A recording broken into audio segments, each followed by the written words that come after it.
જે જાણો છો એના કરતા થોડું વધારે જાણો. ઘણી વખત આપણને ખબર જ ન હોય કે આવા ક્ષેત્રની અંદર પણ બિઝનેસ થાય છે, જ્યાં મીટિંગમાં આવવાથી આપણને ખબર પડે છે કે આવું ક્ષેત્ર પણ હોઈ શકે છે. એટલે પરિચય કેટલી બધી વ્યક્તિઓનો થાય. સાહેબ, ઘણી વખત અમુક વ્યક્તિ વૈચારિક રીતે, સામાજિક રીતે, આર્થિક રીતે સેજ નબળી પડે ને ત્યારે હવે આખી ટીમને કારણે એને બહુ મસ્ત ટેકો મળી જતો હોય છે. આ બધી સાઇડ પ્રોડક્ટ છે, આપણે વિચારતા જ નથી. ઘણી વખત વ્યક્તિ સામાજિક રીતે નબળી પડે, આર્થિક રીતે નબળી પડે, માનસિક રીતે નબળી પડે. આના ટીમના તરફ 5 સભ્યોને ખબર પડે, બાજુ બેસીને ખાલી હવે આ ફેરવે ને આખું વાઇફ સારી આવે, શું ચિંતા કરે? તમારી ચિંતા જતી. અને એટલે આ તમારું જ્ઞાનની સાથે સાથે બીજું ઘણું બધું આપે છે. છેલ્લું જે મારે તમને કહેવું હતું તે એક સુવાક્ય હું તમને આપતો જાઉં છું, અને એને જો અપનાવી શકાય તો અપનાવજો. Update yourself, otherwise you will be outdated. તમારી જાતને અપડેટ કરજો.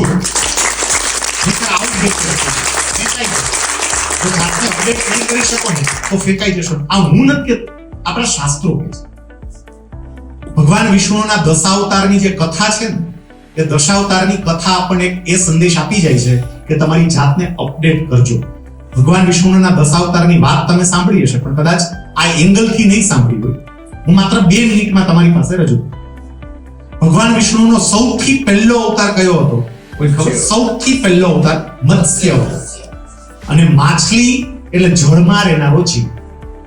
બીજો અવતાર કૂર્મ અવતાર, કાચબો, જે જળમાં પણ રહે અને જમીન ઉપર પણ રહે.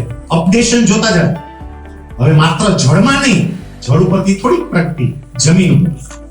ત્રીજો અવતાર આવ્યો એ વરાહ અવતાર, ભૂંડ. હવે હું જળમાં પાછો નહીં જાઉં, હવે જમીન ઉપર જ રહીશ. એ જમીન ઉપર જ, પણ પશુ રૂપી.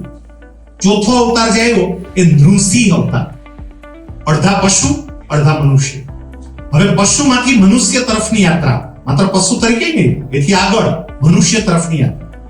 પાંચમો અવતાર આવ્યો એ વામન અવતાર, મનુષ્ય, પૂર્ણ મનુષ્ય, પણ જેની ઊંચાઈ થોડી ઓછી હોય.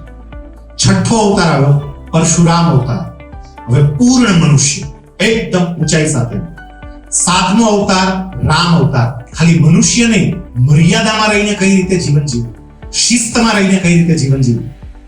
આઠમો અવતાર કૃષ્ણ અવતાર, હવે ખાલી શિસ્તમાં રહીને જીવન જીવવું એટલું નહીં, બીજાને કેમ મર્યાદામાં રાખવા, સામેવાળાને. હું ખાલી મર્યાદામાં રહું એટલું નહીં. નવમો અવતાર બુદ્ધ અવતાર, પોતાની જાત સાથે કઈ રીતે વાત કરવી, હવે થોડું અંદર ઉતરવાનું, પોતાની જાત સાથે. અને 10મો અવતાર કલ્કી, જેવી જરૂર હશે એવો આવશે. આ દશાવતારની કથા વિશે વિચારો, તમને ખબર પડે કે ભગવાન પણ એવું કહે છે કે ભાઈ સતત અને સતત અપડેટ થતો રહેજે, સતત આગળ વધતો રહેજે, કોઈ એક જગ્યાએ બેસી નહીં જાય, સતત આગળ વધતો રહેજે. વાઇબ્સ આપણને એક તક આપે છે, એક સરસ મજાની ટીમ બનાવી આપે છે, અને સતત આગળ વધવા માટેની પ્રેરણા આપે છે. કવિ દુષ્યંત કુમારે એક બહુ સરસ વાત કરી છે. મને એવું લાગે છે કે આરપી પટેલ સાહેબના હૃદયની આ વાત છે, કે જે દુષ્યંત કુમારના શબ્દો છે, પણ હૃદય ભાવના એની છે. દુષ્યંત કુમાર બહુ સરસ વાત કહે છે, હો ગઈ હે પીર પર્વત સે पिघलनी चाहिए. पीर એટલે પીડા, દર્દ. हो गई है पीर पर्वत से पिघलनी चाहिए, हिमालय से कोई गंगा निकलनी चाहिए. मेरे सीने में नहीं तो तेरे सीने में सही, आप कहीं भी हो लेकिन वो आग जलनी चाहिए.